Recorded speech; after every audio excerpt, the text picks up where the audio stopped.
How does a city with no land, no army, and no natural resources become the master of the world's oceans? The answer is not written in stone or steel, but whispered on the wind and carried by the tides. It is a secret, paid for in blood and salt. Why did a cargo manifest stolen by a Venetian agent in Alexandria cause the collapse of 3 Florentine banks and ignite a war? Because in Venice, information was never just knowledge. It was the sharpest of all weapons. The story of Venice is not the story of generals and kings. It is the story of a shadow network born from fear in the brackish water of a forgotten lagoon when the remnants of the Roman Empire fled the barbarian hordes. They had nothing but the sea, and the sea is a treacherous ally. It offers fish and it offers salt, the white gold of the Middle Ages, but it also carries pirates, invaders, and the fleets of jealous rivals. To survive, the first Venetians had to know. They had to know which cove hid the corsairs when the Byzantine patrol ships would pass, what price salt would fetch in the next port. Their first spies were not cloaked assassins. They were fishermen, their eyes weathered by the sun, charting the currents and the movements of strange sails. They were merchants, haggling in foreign tongues, their ears open not just for the price of grain, but for the whispers of a coming blockade or a planned raid. Every grain of salt scraped from the lagoon floor was a coin in the treasury, and every whispered rumor was a stone in the foundation of an invisible empire. Rome built roads to rule the world. Venice built rumors to own it. The early republic was a desperate improvisation, a frantic dance on the edge of a knife. The enemies were everywhere: the Dalmatians, the Normans, the rising maritime powers of Amalfi and Pisa. These were not honorable duels fought on the open sea. This was a war of attrition fought in the dark. A competitor's ship mysteriously runs aground on a sandbar known only to Venetian pilots. A rival merchant's warehouse filled with precious spices from the east burns to the ground in a suspicious fire. A key politician in a rival city-state falls from his horse during a hunt, an accident no one questions too closely. These were the first operations, crude but effective. There were no manuals, no spy schools. There was only the primal instinct for survival, honed to a razor's edge. The city itself became a fortress of secrets. Its labyrinthine canals were perfect for a quiet escape or a silent assassination, where the gentle lapping of water against stone could cover the sound of a body dropping into the dark canal. The Doge, the elected ruler of this fledgling state, was not a king. He was the chief executive of a corporation whose only business was survival, and profit was its measure. He understood that a fleet could be sunk, an army defeated, but an idea, a piece of vital information, was weightless and invincible. The first organized intelligence efforts were simple. Captains were required to submit detailed reports upon their return, not just about cargo and profits, but about the political climate of the ports they visited, the fortifications they observed, the gossip they overheard in the taverns. Every Venetian abroad was an agent, whether they knew it or not. The information flowed back to the Doge's palace, a steady stream of data that was sifted, analyzed, and weaponized. They created a collective consciousness, a shared brain where every stray fact could become a piece of a larger, lethal puzzle. How else could they anticipate a grain shortage in Byzantium and buy up supplies just before the price skyrocketed? How else could they know the exact location of a Pisan fleet, allowing their smaller squadron to stage a devastating ambush? This was not magic.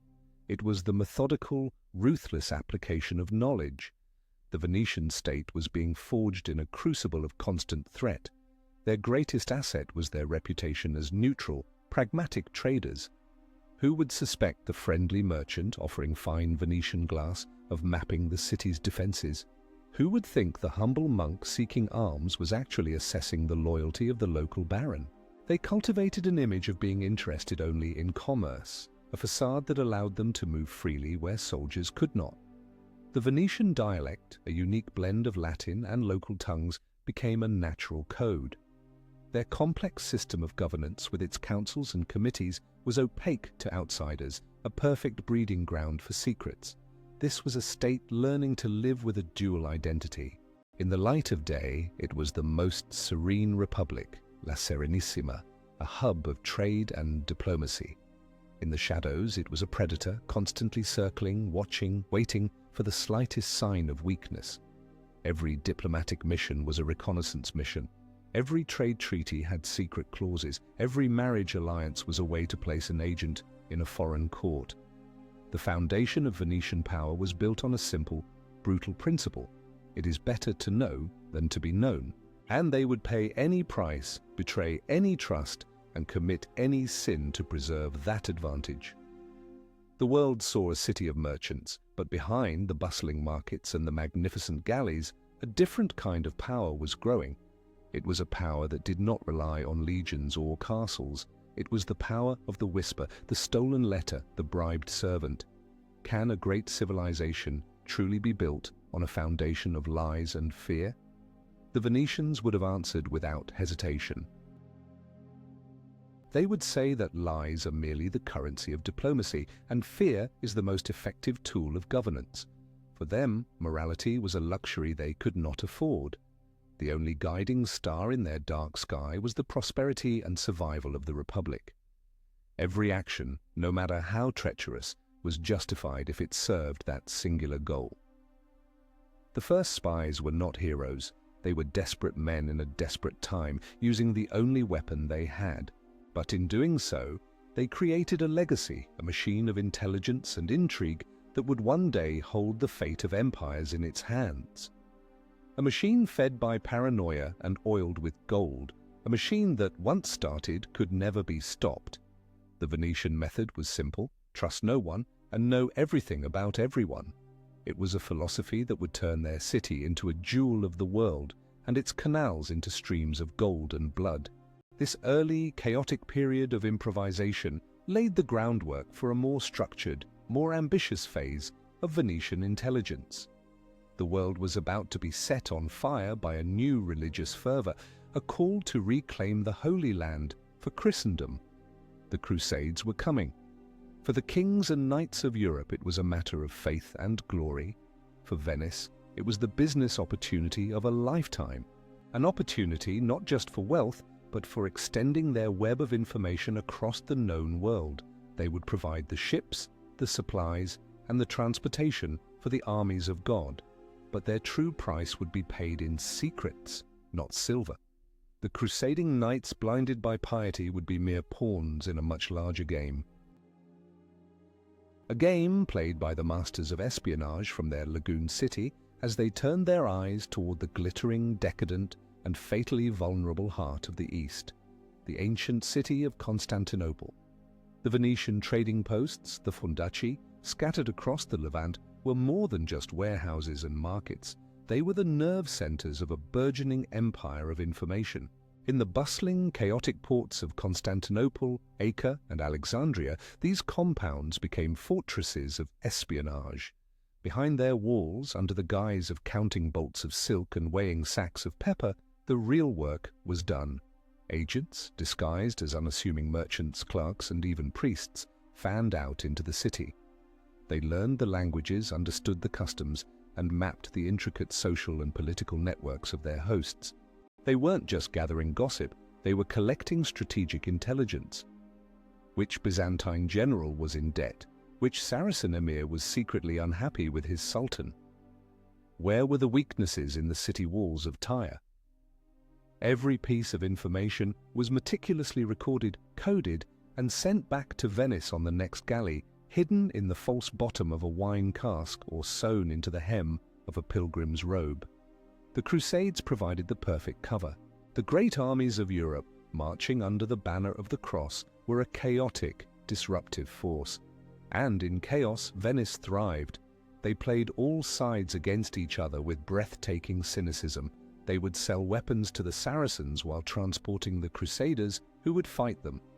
Their agents in the court of the Byzantine emperor would promise eternal friendship while simultaneously negotiating with his enemies. The goal was never religious victory, it was commercial and political dominance. One of their greatest coups was the theft of the secrets of silk production. For centuries, the Chinese and then the Byzantines held a monopoly on this luxurious fabric, a source of immense wealth. Venetian agents, likely monks who could travel with fewer restrictions, managed to infiltrate the silk-producing regions of Greece.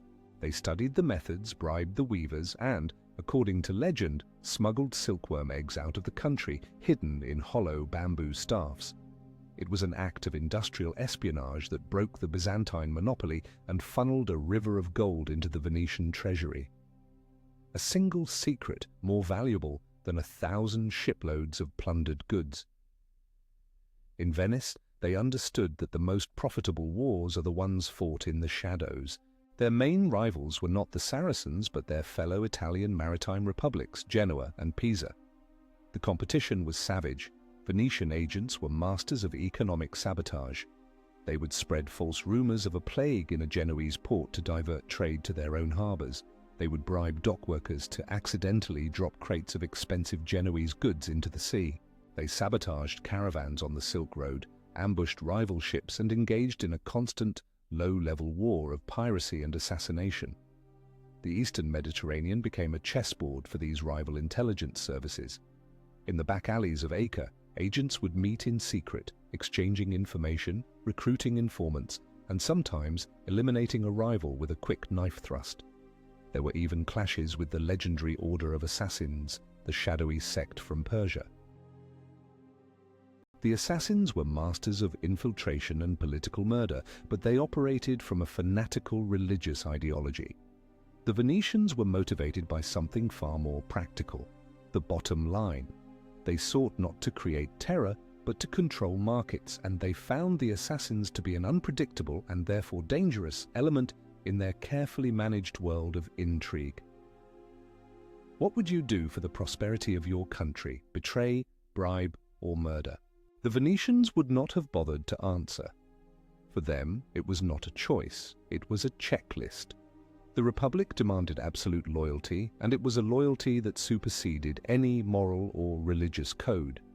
An agent in Alexandria might be a devout Christian in his private life, but he would not hesitate to sell a shipment of iron to the Mamluk Sultanate, knowing it would be forged into swords to be used against crusading knights. Why? Because the Mamluks paid in gold, and that gold strengthened Venice. The Crusader knights were temporary allies, customers in a transactional relationship. The Republic was eternal. This cold pragmatism was what made them so effective and so feared. They were immune to the religious fervor that swept through the rest of Europe. They saw the Crusades not as a holy war, but as the largest, most chaotic business venture in history, and they were determined to be the primary shareholders. The sheer volume of intelligence flowing back to Venice was staggering. It required a new kind of organization to process it. The Doge and his closest advisors became the first true intelligence analysts, poring over reports from across the known world. They cross-referenced information, identified patterns, and made predictions with uncanny accuracy. They knew when a harvest would fail in Egypt, allowing them to manipulate grain prices. They knew the succession plans of a dozen different rulers, allowing them to back the winning candidate. This was the birth of state-sponsored intelligence as a formal tool of policy. Other kingdoms had spies, of course, but they were usually freelancers, mercenaries, or courtiers playing their own games. In Venice, intelligence was an integral part of the state itself, as vital as the navy or the treasury. It was the central nervous system of a growing empire.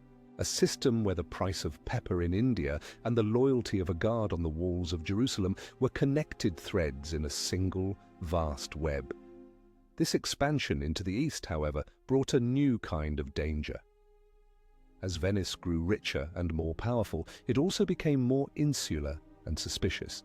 The vast wealth flowing in from the Levant created a new class of powerful families, and with power came ambition.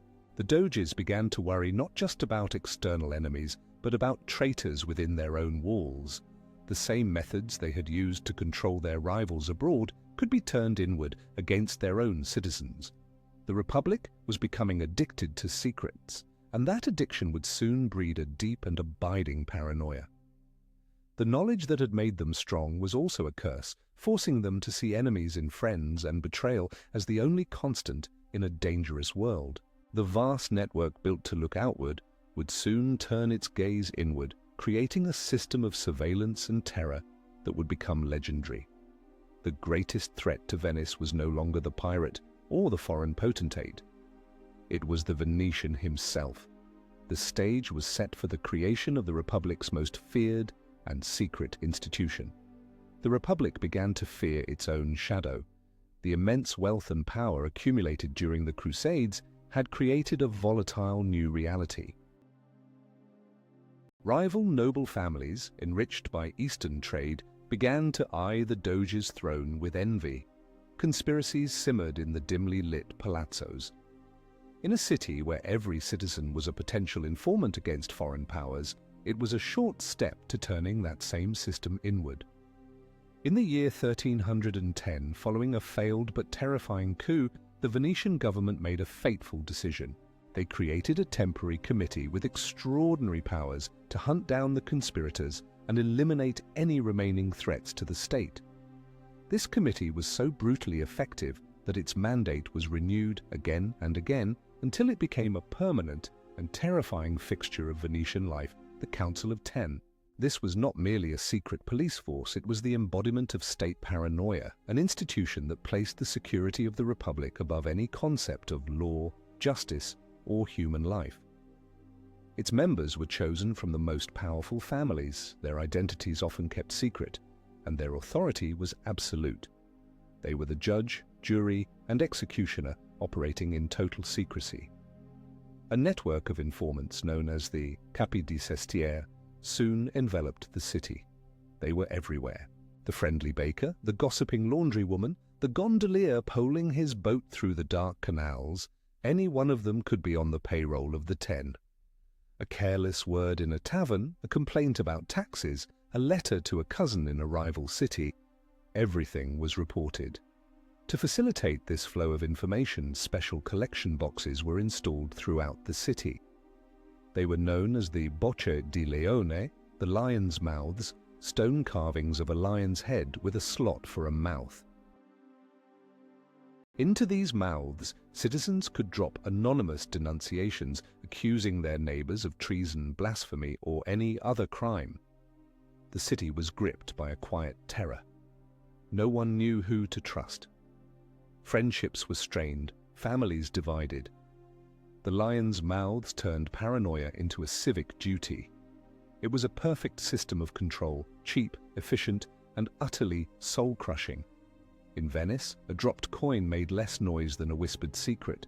The Council of Ten had its own agents, its own torturers, and its own executioners. Arrests were often made in the dead of night.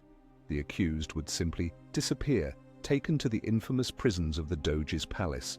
There were the pozzi, the wells, damp, lightless cells at the water level, and the piombi, the leads, attic cells directly under the lead roof, freezing in winter and scorching in summer. Interrogations were brutal, designed to extract confessions by any means necessary. Trials, if they happened at all, were secret. The accused had no right to a lawyer and often did not even know what they were accused of. Justice was swift and merciless. Executions were public spectacles designed to instill fear.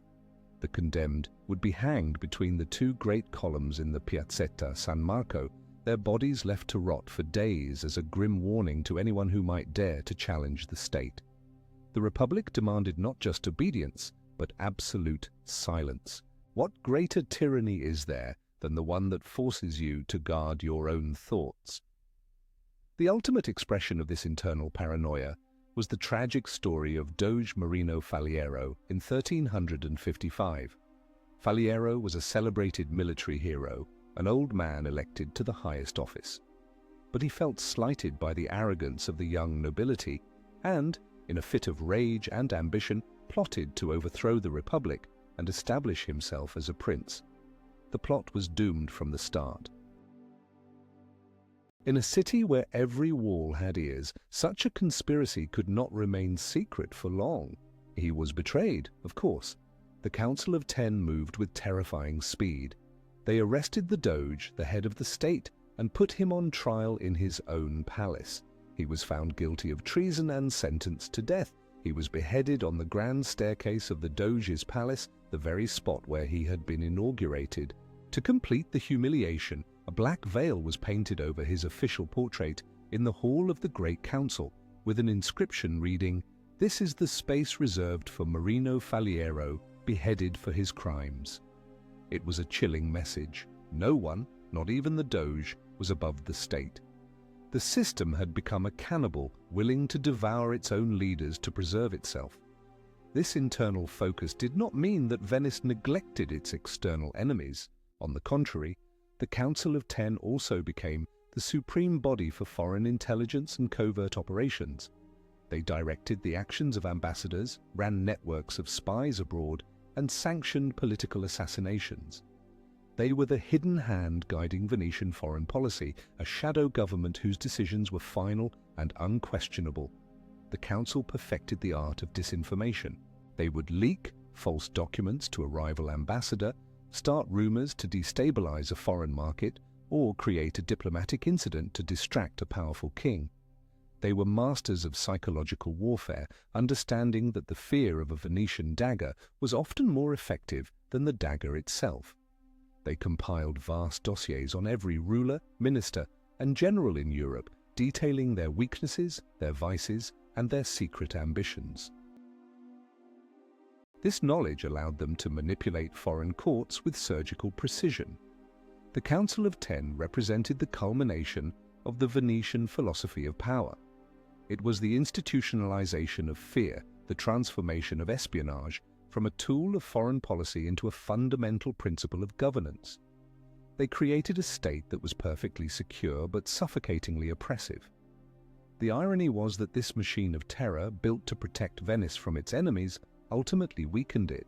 It stifled dissent, discouraged innovation, and made the ruling class rigid and complacent. The constant fear of betrayal prevented the emergence of bold new leaders. The Republic was becoming a victim of its own success, a prisoner of the very system it had created to ensure its freedom. The lion had devoured its own children. While Venice was obsessively policing itself, its greatest rival, a republic as ambitious and ruthless as itself, was growing in power. The century-long struggle for supremacy in the Mediterranean was about to reach its bloody climax. The shadow war with the Republic of Genoa would test the Venetian machine of intrigue as never before. The rivalry between Venice and Genoa was not a simple competition. It was a blood feud, a 100-year war fought not only with fleets and armies, but with spies, assassins, and economic sabotage. It was a battle between the two greatest maritime and intelligence powers of the Middle Ages, a duel between two predators fighting for the same prize, total control of the Mediterranean and the lucrative trade routes to the east. The Genoese were formidable opponents. They were daring sailors, cunning merchants, and their intelligence network was nearly as sophisticated as Venice's. This was not a war of knights and chivalry. It was a total war fought in every port, on every trade route, and in the back alleys of every major city. It was a chess game played across the sea, where every pawn was a human life, and the board was soaked in blood. The war at sea was brutal, but the real battles were fought in the shadows. Venetian agents worked tirelessly to undermine their rival. They would bribe Genoese port officials to misplace vital shipping manifests. They instigated strikes among the caulkers and sailmakers in the Genoese shipyards, delaying the construction of new war galleys. They set fires in warehouses filled with alum, a key component in textile production and a cornerstone of Genoese wealth. Genoese counterintelligence was just as ruthless. Their spies in Venice tried to foment rebellion on the Venetian-controlled island of Crete.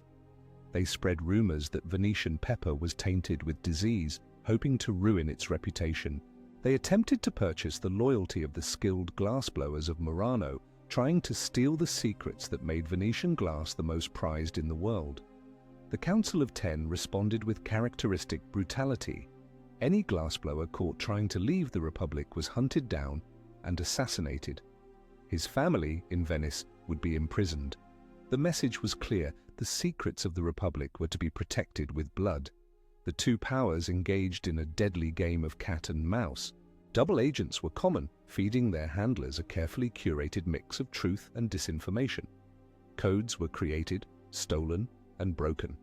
Spy masters in Venice and Genoa pored over maps and reports trying to anticipate their enemy's next move. It was a war of minds, a battle of wits, where a single piece of intelligence could mean the difference between victory and annihilation. The climax of this long and bloody struggle was the War of Chioggia, which began in 1378.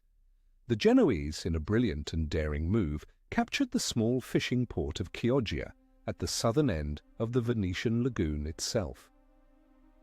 For the first time in centuries, an enemy fleet was within sight of St. Mark's Square. Panic gripped Venice. The city was blockaded, its food supplies cut off. The Genoese fleet seemed invincible. It looked as though the long reign of the Serenissima was finally over. But Venice had one last card to play.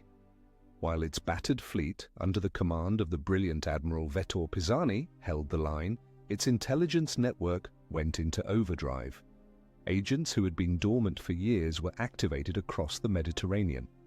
Their mission: to locate the fleet of Carlo Zeno, a Venetian captain and adventurer who was on a long-range raiding mission. No one knew exactly where he was, only that he had a squadron of well-armed galleys. The fate of the Republic rested on finding one man in the vast expanse of the sea. Messengers were dispatched in small, fast boats, risking capture and death to carry the desperate summons. Meanwhile, Venetian intelligence within the besieged city performed a miracle of logistics and morale. They organized rationing, uncovered and executed Genoese sympathizers, and, most importantly, managed to get intelligence out of the city to the blockading fleet, providing information on Genoese strength and disposition. They turned the city's desperation into a weapon. After months of searching and near misses, Zeno's fleet was finally located. He returned like a hero from a legend, his ships laden with plundered wealth, just as Venice was on the brink of starvation and surrender. His arrival turned the tide. The combined Venetian fleet trapped the Genoese in the Bay of Chioggia. The hunters became the hunted. After a brutal, months-long siege, the Genoese fleet, starved and exhausted, was forced to surrender. It was a total victory for Venice, a victory won not just by brave sailors but by the unseen efforts of its intelligence network. Genoa was shattered. It would never again seriously challenge Venetian supremacy. What is a greater weapon, a fleet of warships or a single, vital secret? Let us know in the comments which one you would choose to build your empire. The victory over Genoa cemented Venice's control over the Mediterranean, but the cost had been enormous. The Republic was exhausted, its treasury depleted. The war had taught the Venetian leadership a valuable lesson. Open warfare was a blunt and expensive instrument. Far better to achieve one's goals through subtler means. They began to invest even more heavily in their intelligence apparatus, refining their methods and extending their reach. The war had been a brutal, existential struggle, but it had also been a proving ground. It had forged the Venetian intelligence service into the most sophisticated and ruthless organization of its kind in the world. They were now the undisputed masters of the sea, but a new, even greater prize was before them. An ancient empire, once the master of the world, was now crumbling, decadent, and ripe for the picking. The real battle for the future would not be fought at sea, but in the shadow of the golden domes of a city that was both a sister and a rival: Constantinople. The official story of the Fourth Crusade is a tale of religious zeal gone awry. A noble army of French and German knights intending to liberate Jerusalem was diverted through a series of unfortunate events to attack and sack the Christian city of Constantinople in the year 1204. But the unofficial story, the one whispered in the halls of the Doge's palace, is a different narrative altogether. It is the story of the single greatest intelligence operation and political manipulation in medieval history. A masterpiece of cynicism orchestrated by one man, the Doge of Venice, Enrico Dandolo. Dandolo was over 90 years old and blind, but his mind was as sharp and as cold as a shard of Venetian glass. He saw in the crusade not a path to salvation, but a golden opportunity to achieve Venice's longest-held strategic goal, the complete and utter destruction of its primary commercial rival, the Byzantine Empire. Venice had provided the fleet to transport the Crusaders to the Holy Land at an enormous cost. When the Crusader leaders confessed they could not pay the full amount, Dandolo was not surprised. He had anticipated this. He had a counter-proposal. Dandolo, playing the part of a reluctant ally, suggested that the Crusaders could pay off their debt by helping Venice recapture the rebellious city of Zara. The Crusaders, desperate and trapped, agreed, despite the fact that Zara was a Christian city under the protection of the Pope, who promptly excommunicated the entire crusade. This was merely the first step in Dandolo's plan. The next piece fell into place when a young Byzantine prince, Alexios Angelos, arrived in the Crusader camp. He had been deposed by his uncle and promised the Crusaders immense wealth, eternal gratitude, and the submission of the Orthodox Church to Rome if they would help him reclaim his throne in Constantinople. It all seemed too convenient, a stroke of good fortune. In reality, Venetian agents had likely been cultivating and manipulating the young prince for months, grooming him for this very moment. They presented him to the Crusader leaders as the solution to all their financial problems. The hook was set. The great army turned its back on the Holy Land and set sail for the capital of the Christian East. The Venetian intelligence service had successfully hijacked the largest army in Christendom. Constantinople was the wealthiest city in the world, a treasure house of 1,000 years of Roman and Greek civilization. It was also politically unstable, its defenses neglected. Venetian agents within the city had provided Dandolo with a perfect picture of the situation. They knew the political rivalries, the popular grievances, the precise weaknesses in the legendary Theodosian walls. When the Crusader fleet arrived before the city, they were not sailing into the unknown. They were following a strategic plan drawn up in Venice. The initial assault was successful. The usurper emperor fled, and the young Alexios was placed on the throne. But the promised payments never materialized.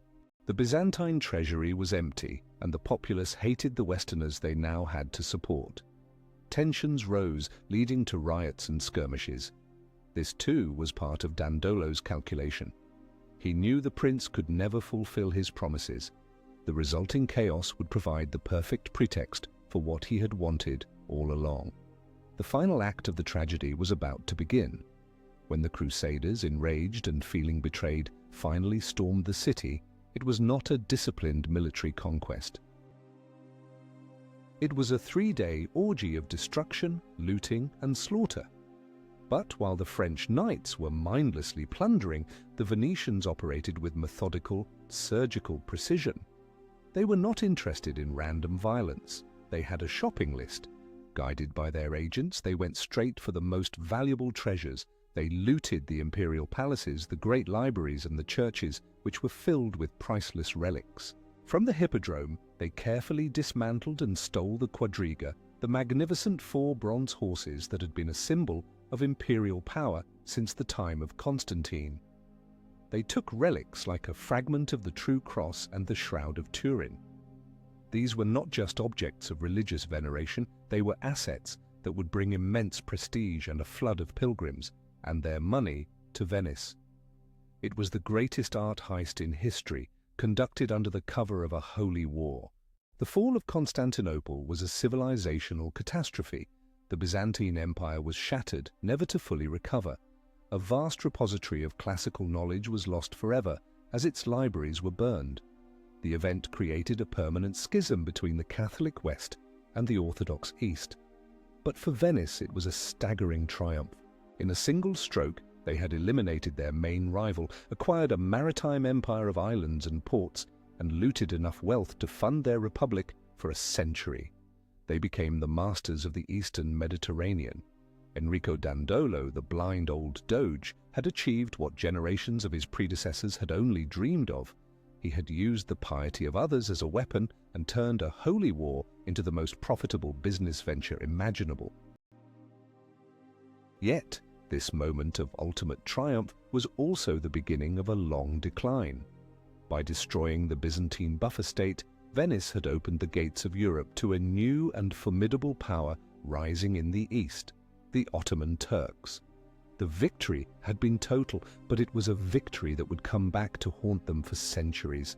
The greatest operation of Venetian intelligence was also, in the long run, its most fatal mistake. The world was changing again, moving from the brutal conquests of the Middle Ages to a new era of refined diplomacy and courtly intrigue. The Renaissance dawned in Italy, a glorious explosion of art, science, and humanism. But beneath the polished surface of beautiful paintings and elegant philosophy, the old games of power and betrayal continued, now played with a new level of sophistication. For Venetian intelligence, this was not an era of decline, but of transformation. The dagger was replaced by the poisoned word, the brute force of the crusader by the subtle machinations of the ambassador. The Venetian diplomatic corps became the most formidable intelligence network in Europe.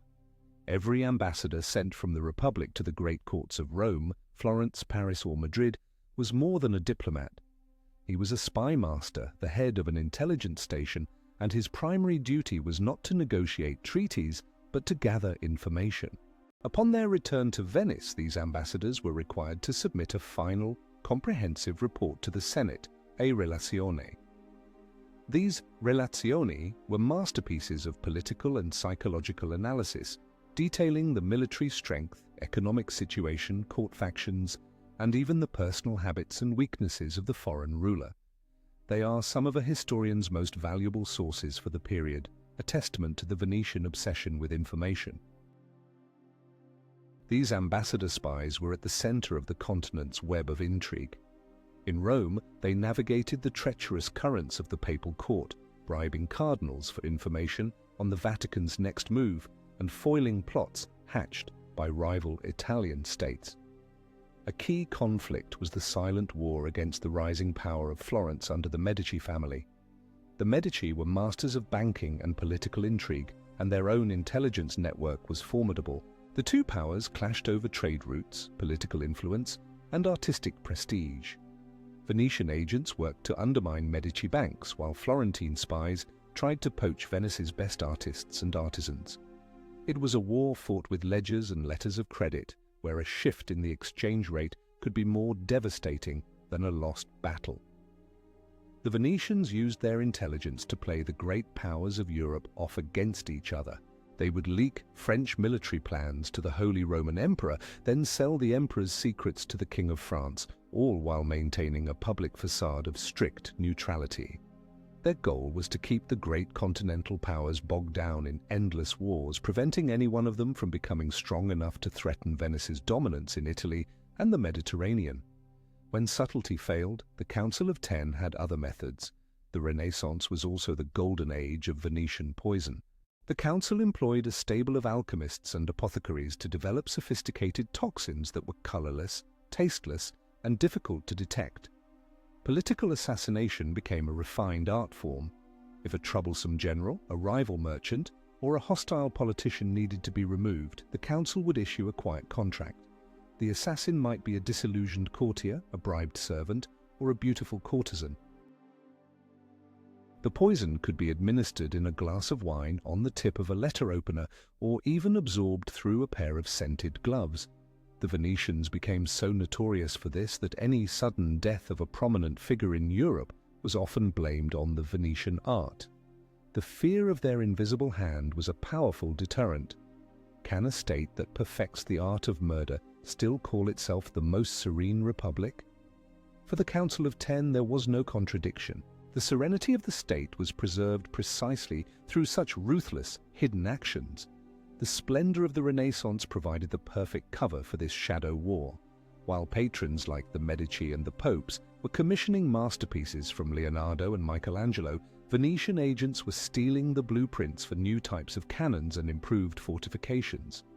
They understood that artistic and scientific innovation had direct military applications. An agent might pose as an art student to gain access to a rival's arsenal, or a philosopher to debate with a court engineer. The world of high culture became another battlefield.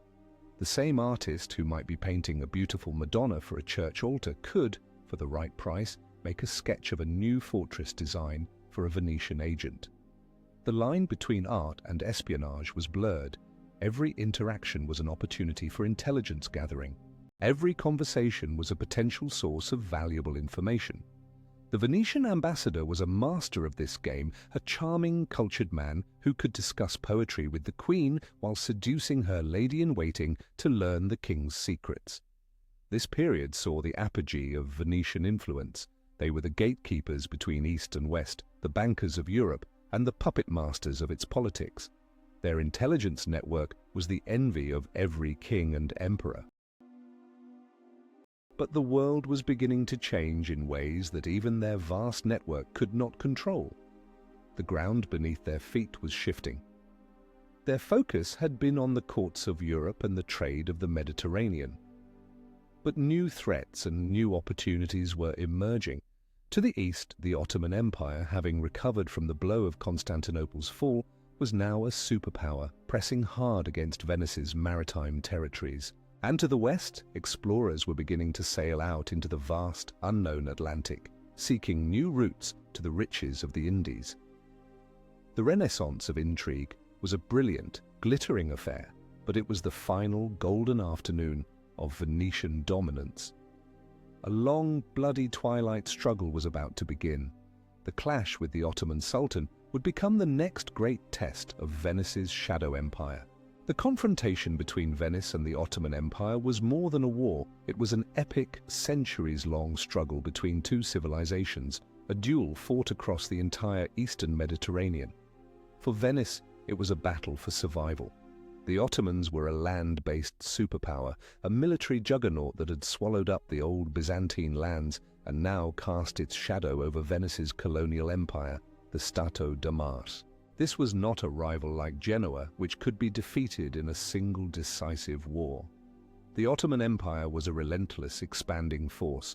The war would be fought with fleets and armies on the islands of Crete and Cyprus, but the truly decisive struggle took place in the realm of shadows, a relentless espionage war waged from the canals of Venice to the heart of the Sultan's palace in Istanbul. The key figure in this war was the Venetian ambassador in the Ottoman capital, the Bailo. His position was one of the most dangerous and important in the Venetian diplomatic service. He was an ambassador, a hostage, and a spy master, all in one. The Bailo lived in a state of gilded captivity, his movements restricted, his every word monitored. Yet from his embassy, he ran one of the most successful spy rings in history. His primary mission was to penetrate the inner sanctum of Ottoman power, the Topkapi Palace. It was an almost impossible task. The palace was a city within a city, a labyrinth of courtyards, harems, and government offices, protected by layers of security and a culture of absolute loyalty to the Sultan. But the Venetians found a way in. They used their vast wealth to exploit the one weakness of the Ottoman system, its endemic corruption. They recruited agents at every level, a chamber servant who could report on the Sultan's health, a clerk who could copy secret military dispatches, a harem eunuch who could pass on gossip from the Sultan's concubines. Their most valuable sources were often not Turks but converts and foreigners within the Ottoman system, Greeks, Albanians, and even Italians who had risen to high office but whose loyalty could be bought. They paid for information with Venetian gold, but also with promises of a safe haven and a new life in Venice should they be discovered. Many were. The life of a Venetian agent in Istanbul was often short and brutal. Discovery meant certain death, usually by slow and painful torture. The intelligence they gathered was priceless. The Venetians often knew the Ottomans' campaign plans months in advance. They knew the size of their fleets, the state of their treasury, the morale of their elite Janissary troops.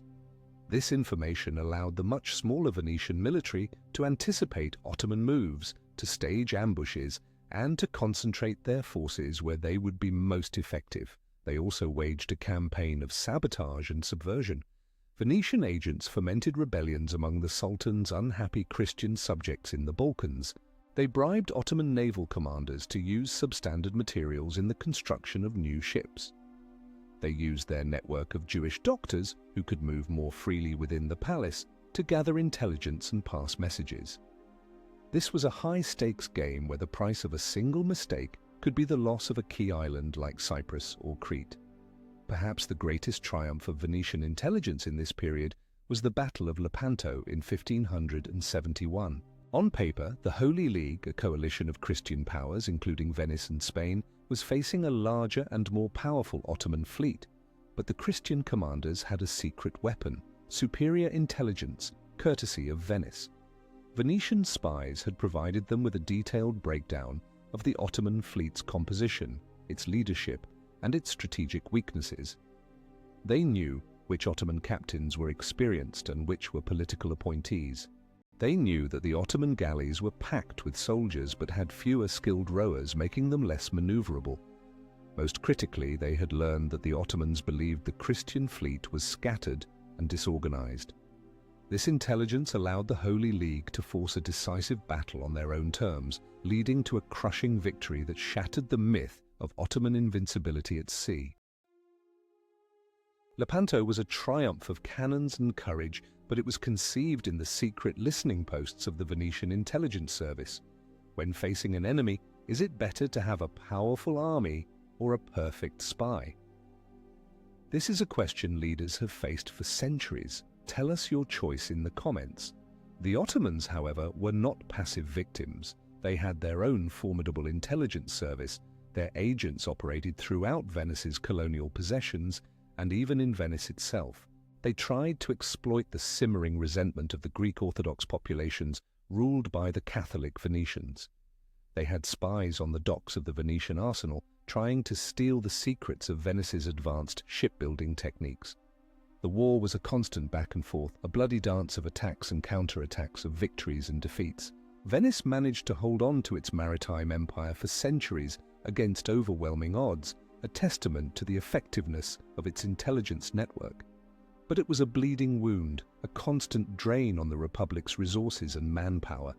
They were fighting a defensive war, a war of containment.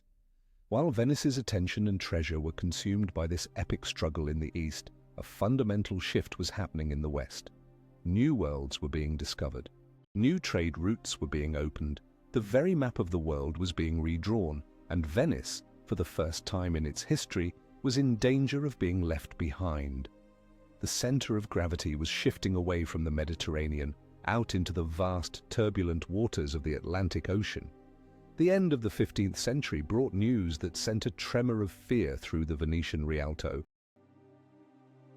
First, a Portuguese explorer named Vasco da Gama had rounded Africa and sailed directly to India, opening a sea route to the spice-producing lands of the East. Then, a Genoese sailor in the pay of Spain, Christopher Columbus, had stumbled upon a new continent altogether while seeking a westward route to Asia. For Venice, this was a catastrophe. Their entire economic model was based on their monopoly over the overland trade routes for spices and other eastern goods. They controlled the flow of pepper, cloves, and silk from the Levant to Europe, and this control was the source of their immense wealth. Now the Portuguese and the Spanish could bypass them entirely, sailing directly to the source. The price of pepper, a commodity as valuable as gold, crashed on the European markets. The lifeblood of the Republic was draining away. The world was slipping out of Venice's grasp. The Council of Ten reacted with a desperate sense of urgency. Their intelligence apparatus, for centuries focused on the Mediterranean and the courts of Europe, was forced to pivot and face this new Atlantic challenge. Their primary target became Lisbon. The Portuguese guarded the secrets of their new sea routes with paranoid intensity. Their maps, their navigational charts, and the design of their new ocean-going ships, the caravels, were state secrets of the highest order. The penalty for leaking this information was death. The Venetians launched a full-scale industrial espionage campaign to steal this knowledge. Agents disguised as merchants, bankers, and even astronomers were dispatched to Lisbon and Seville. Their mission was to acquire the Mappa Mundi, the new maps of the world being created by Portuguese and Spanish cartographers. One of the most famous and successful of these agents was a man named Alberto Cantino. Posing as a horse trader, he managed to bribe a Portuguese mapmaker to create a clandestine copy of the most up-to-date royal chart, the Padrão Real. The resulting map, smuggled out of Lisbon in 1602, was a revelation.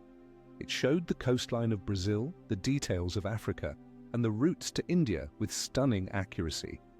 It was a priceless piece of intelligence, but it was not enough to reverse the tide of history.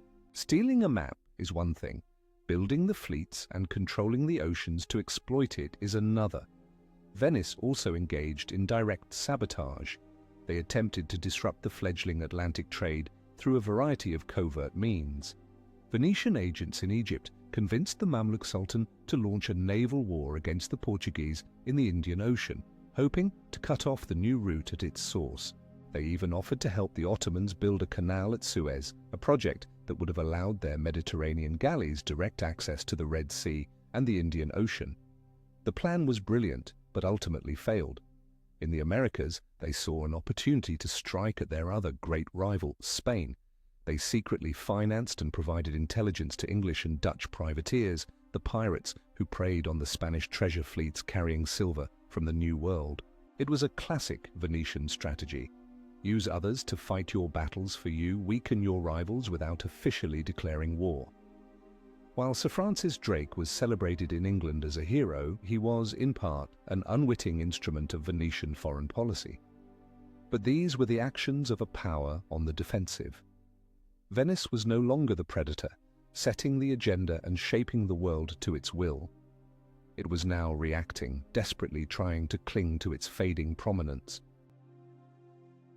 The centers of finance and power were shifting from Venice and Genoa to Lisbon, Seville, Antwerp, and London. The Republic was still wealthy and powerful, but it was becoming a regional player in a new global game. A poignant symbol of this shift is the story of the Fra Mauro map. In the mid-15th century, even before the great discoveries, a Venetian monk named Fra Mauro created a map of the world in his monastery on the island of San Michele. It was an astonishingly accurate and detailed work, incorporating information from Venetian merchants and travelers like Marco Polo.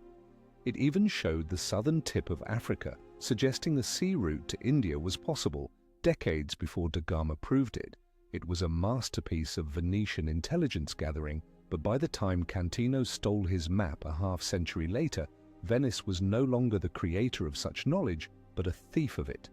The psychological impact of this shift was profound. For centuries, Venice had been at the center of the world. Now it found itself on the periphery. The great adventures, the great discoveries, the great wars for empire were happening elsewhere. The Republic turned inward, becoming more conservative, more decadent, more obsessed with its own past glories. The endless carnivals, the opulent parties, the gilded decay of the city in its final centuries were the symptoms of a power that had lost its purpose. The intelligence service, once a tool for global domination, would soon be reduced to policing the morals of its own citizens during the endless masked balls. The grand stage of world politics was moving on, and Venice was in danger of becoming little more than a beautiful, tragic museum. The Lion of St. Mark, once feared across the world, was growing old. Its roar was fading to a whisper. The future would be one of masks, intrigue, and the bittersweet memory of greatness. The 18th century found Venice in a state of luxurious decline. The most serene republic was no longer a great power in the political or military sense. Its trade empire had withered, and its territories were shrinking under pressure from the Austrians and the Ottomans. But the city itself had transformed into something else, the pleasure capital of Europe, the destination of choice for the wealthy, the artistic, and the decadent. It was the era of the Grand Tour, and Venice, with its casinos, its courtesans, and its legendary carnival, was the main attraction. And where there is pleasure and wealth, there is always intrigue. The famous Venetian carnival, which could last for months, was the perfect environment for espionage. The universal tradition of wearing masks and costumes provided ideal cover. Behind the guise of a harlequin or a columbina, a French agent could meet with an Austrian informant, A papal spy could exchange secrets with an English diplomat, and a Russian agent could recruit a disgruntled Venetian nobleman. The city became the primary espionage stage of Europe, a neutral ground where all the great powers could play their games of shadow and deceit. The Venetian intelligence service still existed, but it was a pale shadow of its former self. The once feared Council of Ten and the state inquisitors were now primarily concerned with internal matters, policing the city's notorious casinos, enforcing moral codes, and keeping tabs on foreign visitors. They were less interested in preventing a foreign invasion than in preventing a nobleman from gambling away his family fortune. The vast network of informants now reported on illicit love affairs and heretical ideas rather than troop movements or naval plans. It was a descent from the sublime to the ridiculous, a vast and sophisticated intelligence apparatus now used for petty social control. The lion's mouth, which had once swallowed denunciations of treason, now received anonymous tips about who was cheating at cards. What happens to a weapon when it no longer has a war to fight? It turns on itself. The perfect embodiment of this era was Giacomo Casanova. Adventurer, author, gambler, and legendary lover, Casanova's life was a whirlwind of escapades across Europe. But he was also, for a time, an agent of the Venetian state inquisitors. After a daring escape from the Piombi prison, he sold his services to his former jailers, working as an informant.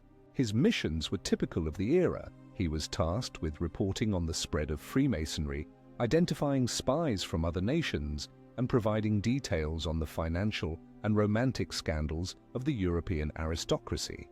He was a good spy, his natural charm and lack of scruples giving him access to the highest circles of society. But his story illustrates the decline of the Republic. The intelligence service that once employed agents to steal the secrets of silk production and topple empires was now paying a libertine to report on court gossip. It was a sign of profound institutional decay. The city's atmosphere of perpetual festivity and moral ambiguity was both a symptom and a cause of its decline. The ruling class, the nobility whose ancestors had built the empire, were now largely idle, their lives a cycle of parties, gambling, and meaningless political ritual. They were content to manage their shrinking fortunes and reminisce about the past. The ruthless pragmatism and burning ambition that had defined Venice for 1,000 years had evaporated, replaced by a weary cynicism. The state was bankrupt, its military was feeble, and its political system was paralyzed. Venice was a hollowed-out shell, a beautiful mask hiding a decaying face. It survived on its reputation and the inability of the other European powers to agree on how to carve it up. The Venetians themselves seemed to be living in a dream, willingly oblivious to the storm clouds gathering over the Alps. The French Revolution and the rise of Napoleon Bonaparte shattered this dream. A new, terrifyingly dynamic force had been unleashed upon Europe, an ideological and military whirlwind that would sweep away the old order. Napoleon, with his brilliant modern army and his revolutionary fervor, had no patience for the delicate, anachronistic world of the most serene republic. For him, Venice was merely a strategic asset, a pawn to be used in his grand game for the domination of Europe. The city, which had survived for over a millennium through its cunning diplomacy and peerless intelligence, was about to face a threat it could not bribe, outwit, or manipulate. The carnival was almost over. The final act of the Republic's long history would be a tragedy of betrayal and humiliation, as the system of secrets it had perfected would, in the end, be the instrument of its own destruction. The last mask was about to fall. The final years of the 18th century were a time of agony for the Republic. Trapped between the ambitions of revolutionary France, led by the young General Napoleon Bonaparte, and the conservative Austrian Empire, Venice tried to play its old game of neutrality. But the rules had changed. Napoleon was not a Renaissance prince who could be bought or manipulated with courtly intrigue. He was a force of nature, and he saw Venice's neutrality not as a diplomatic stance, but as weakness. The remnants of the once mighty Venetian intelligence service worked feverishly, trying to play the two giants against each other. But they were out of their depth. Their methods were archaic, their information unreliable. More critically, the will to resist was gone. Centuries of paranoia and internal surveillance had created a ruling class incapable of trust or decisive action.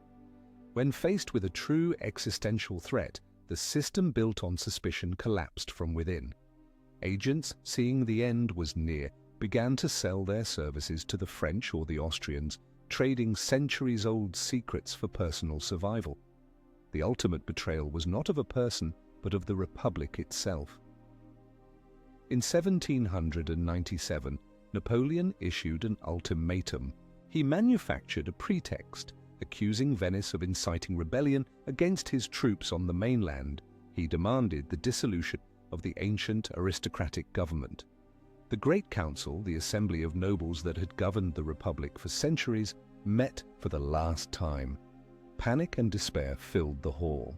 The last doge, a weak and indecisive man named Ludovico Manin, proposed surrender. In the end, the vote was overwhelmingly in favor of abolishing their own 1,000-year-old constitution to appease the French general. On May 12, 1797, the most serene Republic of Venice ceased to exist. French troops entered the city without a single shot being fired. The gates were opened for them by the very people who were supposed to defend it. The Lion of St. Mark, the symbol of Venetian power, was toppled from its column in the Piazzetta and smashed by a cheering mob, incited by French agents. The last doge wept as he handed over his ducal cap. The greatest and longest-lasting republic the world had ever known died not with a roar, but with a whimper. The French immediately began to loot the city, just as the Venetians had once looted Constantinople. They stripped the arsenal of its ships and cannons. They took priceless works of art, including the bronze horses of St. Mark, which were shipped off to Paris as trophies. But Napoleon was after a greater prize, the secret archives of the Venetian state, the repository of centuries of intelligence, the most complete and detailed record of espionage in human history. He knew that this knowledge was a weapon. The archives of the Council of Ten and the State Inquisitors were seized. What happened next is one of history's great mysteries. Some of the archives were burned by the Venetians themselves in the final days, a desperate attempt to keep their secrets from falling into enemy hands. Some were taken by the French, others were taken by the Austrians, who took control of the city after Napoleon's fall, and some, it is rumored, simply disappeared. Carried away by former agents and sold to the highest bidder, these documents may have become the foundation for the new, modern secret services of 19th century Europe. The legend did not die, it just changed hands. The Venetian methods of surveillance, disinformation, and political manipulation lived on, adopted and refined by new masters. The fall of Venice serves as a timeless and chilling lesson. It is a story of how a system built on total surveillance and institutionalized paranoia can ultimately devour itself. The intelligence network that made the Republic great also sowed the seeds of its destruction. By prioritizing the security of the state above the liberty of its citizens, it created a society that was stable but stagnant, incapable of adapting to a changing world. When the final crisis came, there was no one left with the courage or the will to fight for a system that demanded everything and gave nothing back but fear. The machine of secrets designed to protect the Republic from all enemies had become its final, most effective enemy. It had corroded the trust, the bravery, and the civic virtue that are the true foundations of any lasting state. The Republic of Venice fell because its elites betrayed their ideals for personal gain. Today, as we face new global challenges, history asks us the same question.